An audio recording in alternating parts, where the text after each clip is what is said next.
Bismillahirrahmanirrahim. Thawabu man shama Ramadhana imanan wa ihtisaba. Pahalanya orang yang puasa Ramadan imanan karena iman. Dia ngerjakan puasanya itu karena iman, karena keyakinan dia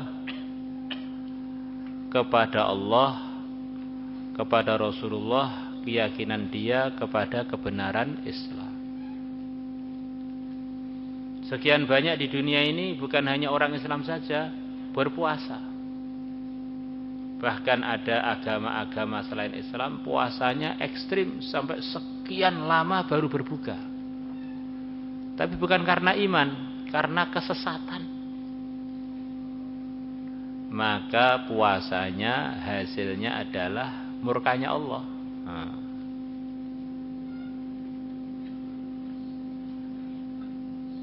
Jadi kebaikan sebaik apapun, kalau dikerjakan bukan asasnya iman, maka itu belum dianggap kebaikan di sisi Allah.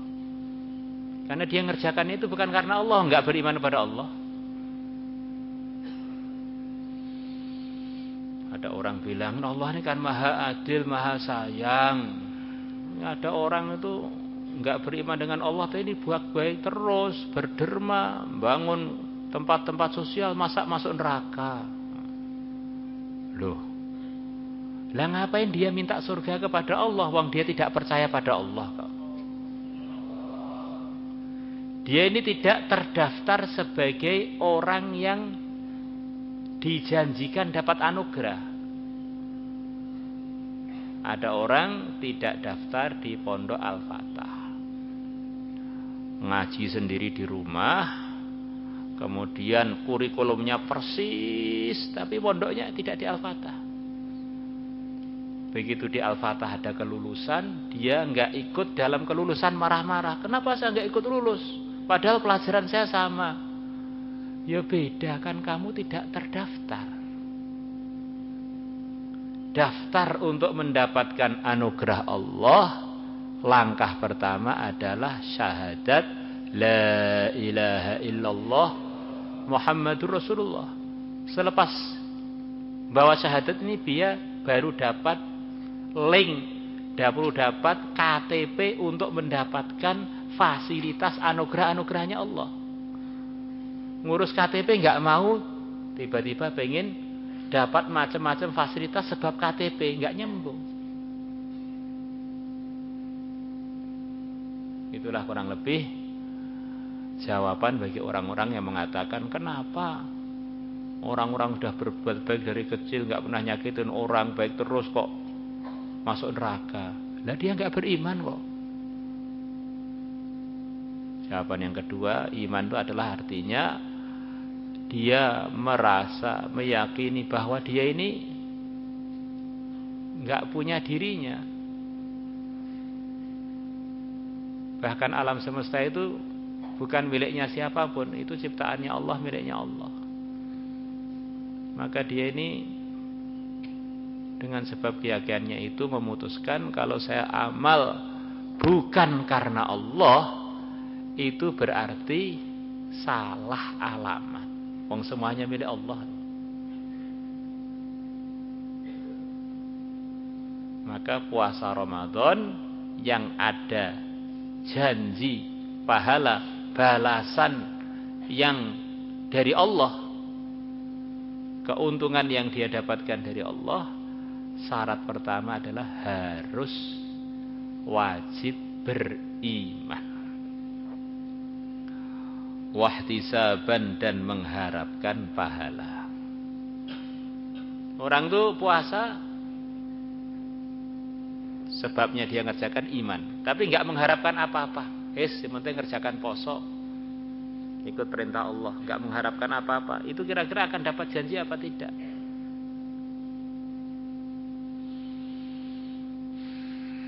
Sebagian mengatakan Orang itu kalau sudah karena Allah berarti sudah ikhlas. Orang yang ikhlas murni karena Allah pasti akan dapat anugerah dari Allah dari apa yang dia kerjakan itu walaupun dia tidak berharap. Sebagian ulama begitu itu. Sebagian ulama yang lain mengatakan tidak.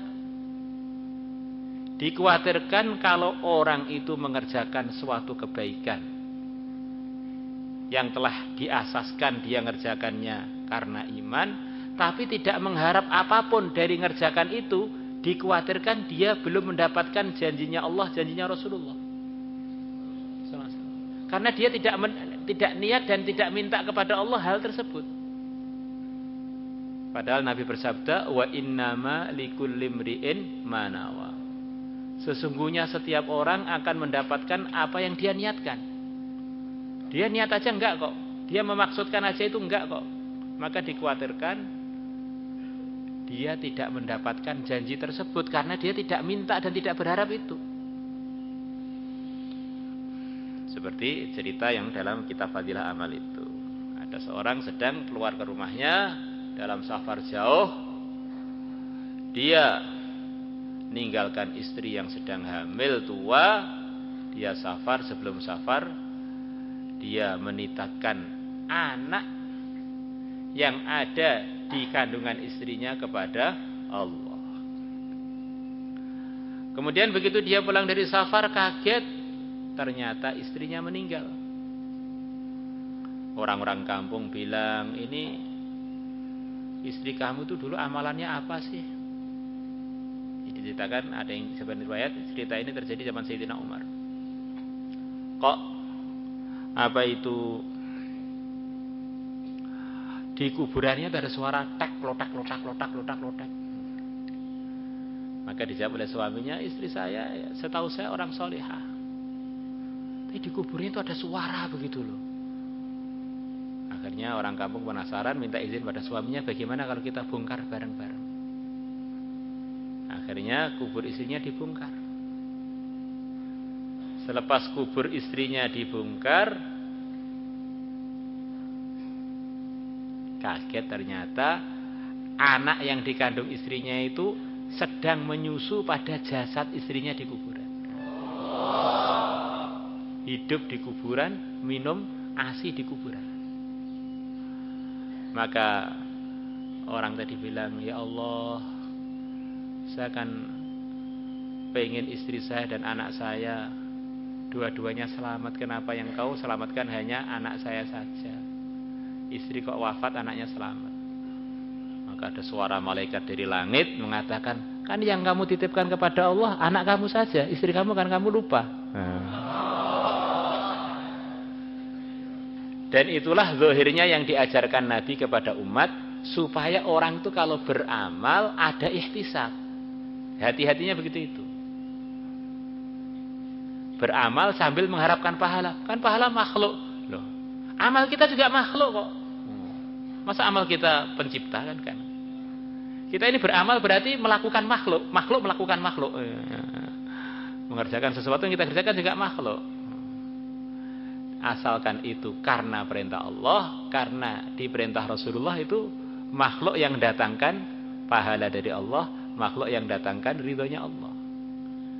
Jadi kalau orang bilang ini ihtisab kan berarti bukan karena Allah. Bukan karena Allah bagaimana? Saya ini loh amal tuh loh juga dari makhluk menuju makhluk. Tapi kalau karena Allah jadi semuanya dapat nilai ridhonya Allah.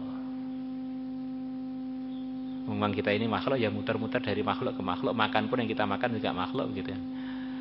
Maka menggunakan makhluk, memakan makhluk, niat untuk mendapatkan makhluk, asalkan itu sesuai prosedur dengan prosedur takwa, semuanya di dalam lingkup yang diridhai oleh Allah. Innama yataqabbalullahu minal muttaqin. Sesungguhnya Allah menerima dari orang-orang takwa. Orang takwa itu ya manusia-manusia yang makan, yang minum. Kalau mereka kerjakan semuanya itu dengan takwa, dagangnya, muamalatnya, muasyaratnya, sentuhan mereka dengan makhluk semuanya itu diterima oleh Allah, ada nilai pahala. Kadang-kadang orang itu menerjemahkan itu kurang jelas gitu. Pokoknya kalau ada bau makhluk berarti gak ikhlas. Loh, kamu sendiri loh makhluk.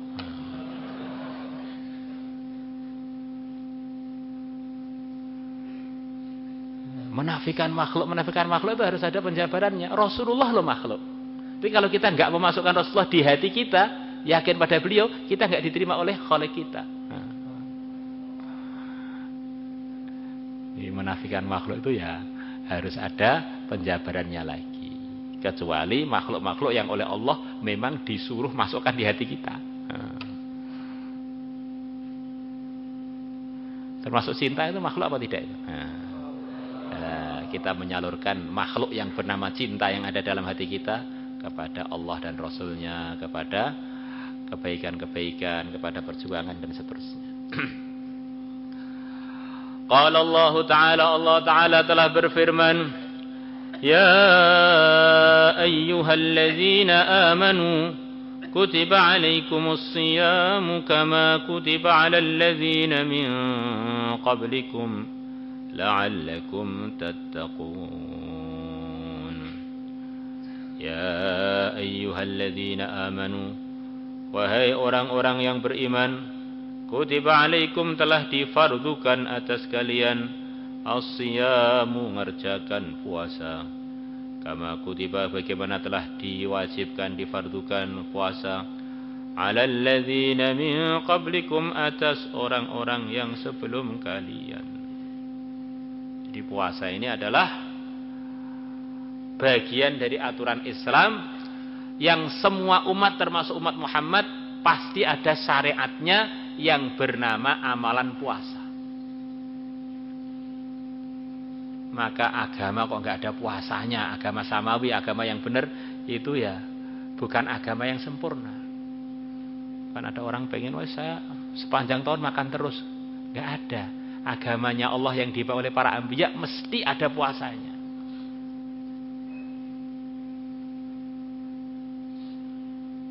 Maka orang yang nggak mau puasa itu ya akhirnya hidupnya tanpa agama, atau hidupnya banyak lepas dari aturan agama. Ada puasa fardu, ada puasa sunnah. Yang diantara hikmahnya puasa, la'allakum tattaqun, supaya kalian bertakwa.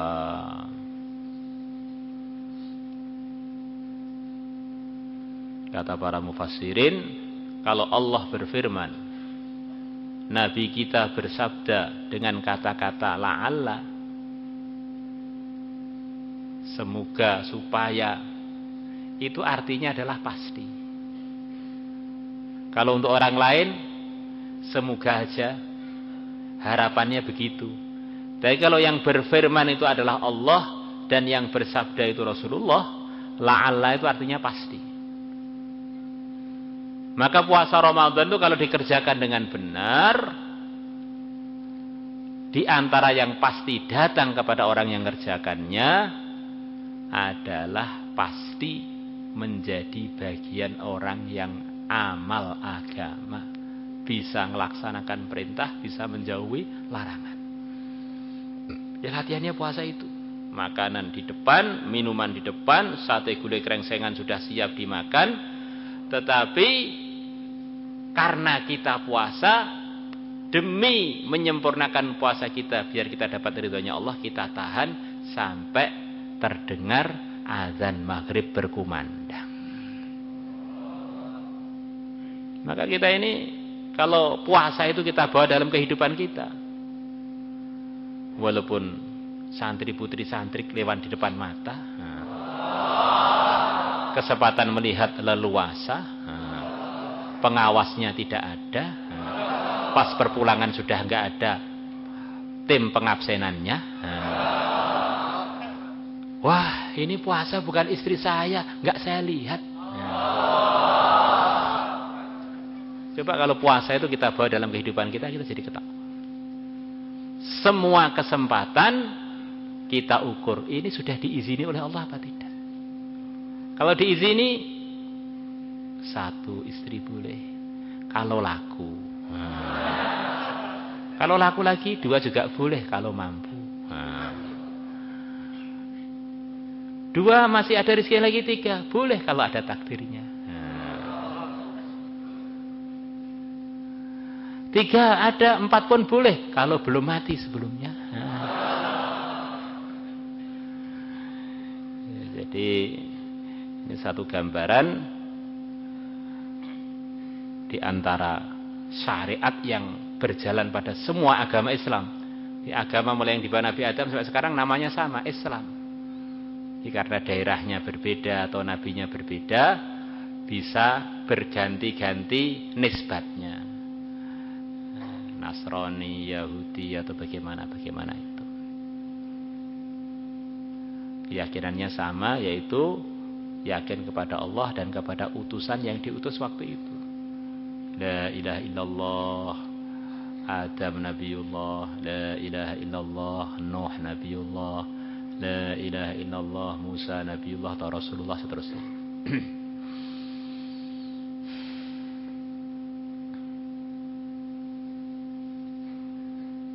Maka itulah yang difirmankan Allah, inna dina indallahil Islam. Gelarnya para nabi adalah muslimun, orang-orang Islam. Inna Ibrahim kana hanifam muslima. Muslim.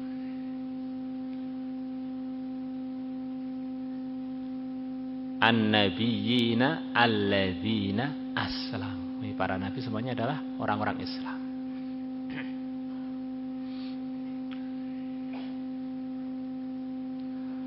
وعن أبي هريرة رضي الله عنه عن النبي صلى الله عليه وسلم قال من صام رمضان إيمانا واحتسابا غفر له ما تقدم من ذنبه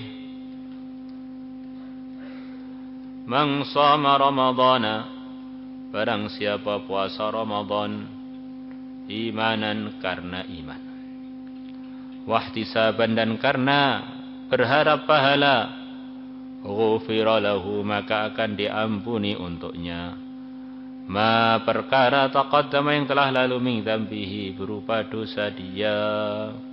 Rawahul Bukhari wa Muslim. Imam Bukhari dan Imam Muslim telah meriwayatkannya. Masalah yang terbesar bagi orang beriman yang mau merenung, tidak ada yang lebih besar dan tidak ada yang lebih serius melebihi kalau kita bermasalah dengan Allah. Karena semuanya itu milik Allah. Kalau kita ini bermasalah dengan Allah, nggak bisa lari kemanapun. Maka bermasalah dengan Allah itu namanya dosa.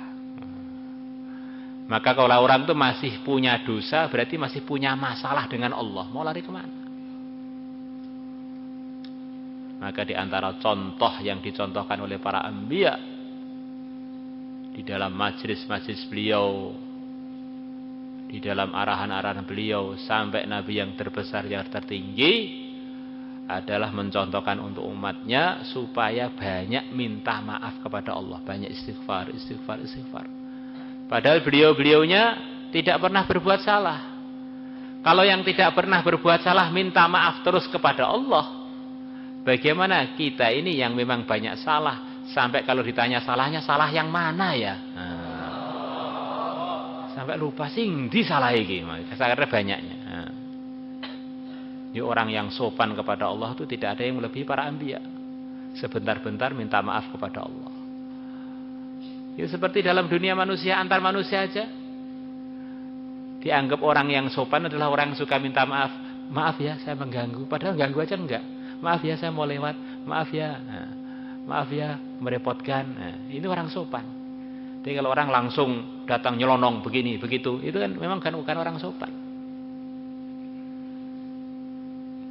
Bagaimana kita dengan Tuhan kita? Maka diceritakan oleh Ibnu Umar radhiyallahu anhu, saya ngitung-ngitung Nabi setiap majelis beliau minta maaf kepada Allah tidak kurang antara 70 sampai 100 kali. Setiap majelis, bukan setiap hari, setiap majelis. Dalam berat yang paling banyak Nabi setiap majelis. Kalau Sayyidul Anbiya saja mencontohkan kepada umatnya supaya merasa selalu punya salah, minta maaf, minta maaf, minta maaf terus. Bagaimana dengan umatnya yang memang salah itu nyata dalam kehidupannya?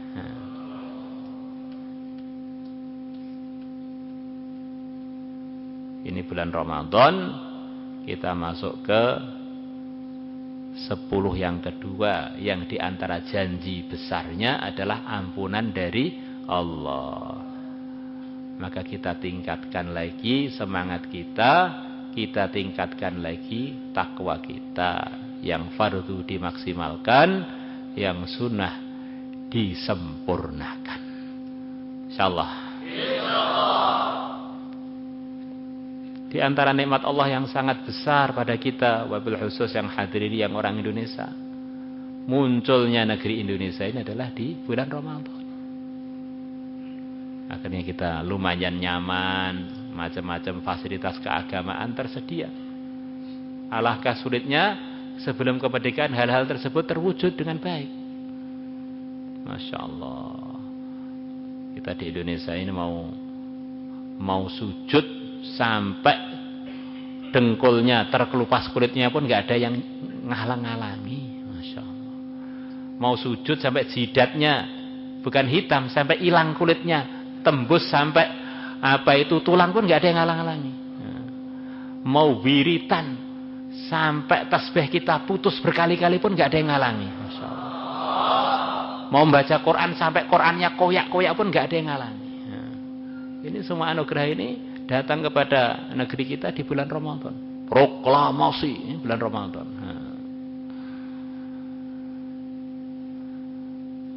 Maka jangan sampai kesempatan-kesempatan emas ini kita biarkan berlalu tanpa kita ngambil keuntungan yang sebaik-baiknya. Ketika kita di pondok ataupun yang sebagian nanti katanya mau pulang mau khidmat pada orang tuanya. Mau nyuci WC di rumahnya, mau nyetrika baju orang tuanya, mau masakkan orang tuanya. Orang tua kita sudah capek ngirim wesel pada kita 12 bulan, 11 bulan, kita pulang sebentar mengganti capeknya ayah ibu kita. Akhirnya tetangga-tetangga ngelihat tuh pada seneng, Masya Allah, ini santri-santri ini pulang nih orang tuanya jadi seperti raja. Akhirnya orang pada senang agama, kalian balik ke pondok sudah pahala ngucur terus dengan sebab orang-orang pada husnudzon pada agama itu. Maulaya salli wa sallim daiman abada ala habibika khairil khalqi kullihim huwal habibul ladzi turja syafa'atuhu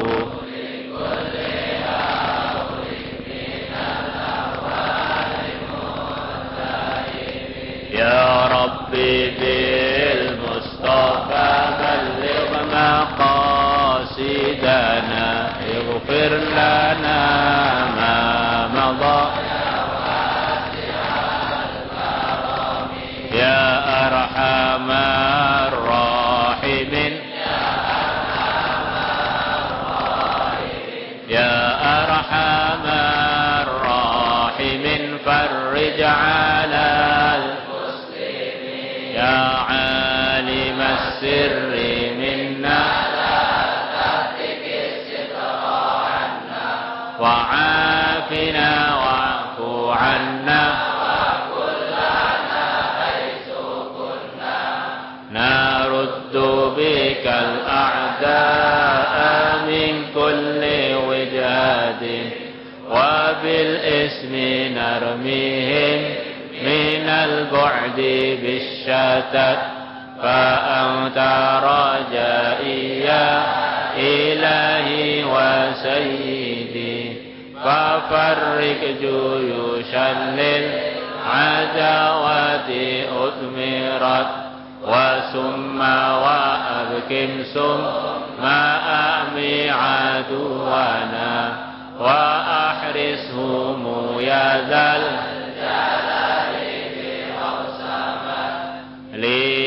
خمسة أطفي بها حر الوباء الحاطمة المصطفى والمرتضى وابناهما والفاطمة صلاة